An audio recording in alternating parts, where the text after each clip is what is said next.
How to activate Simons Mastercard. What's up everyone, in today's tutorial I'm going to show you guys how to easily activate your Simons Mastercard by Scotiabank. First thing you have to do is go ahead and open up your web browser and simply search for Simons Mastercard. Now you'll find this link right here. You could also add this as your Scotiabank as your keyword on the search. You should be able to see your Scotiabank's MasterCard. Now all you have to do is just go ahead and open this up. Open this link. And here on this page, you can click on the sign in button.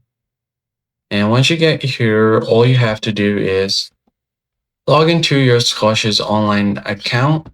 Use your card number or username to log in and then enter your password. Click on this I button to view your password, and you can check this box if you want to remember your username or card number.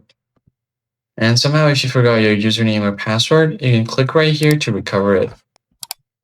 And once you log into your Scotiabank account, you will be able to see a list of your credit cards where you can easily find your Simons Mastercard. Just tap on it and then tap on the activate button, and you should be able to activate the Simons Mastercard. So that's pretty much it, guys. I hope this tutorial was helpful, and I'll see you guys on the next one.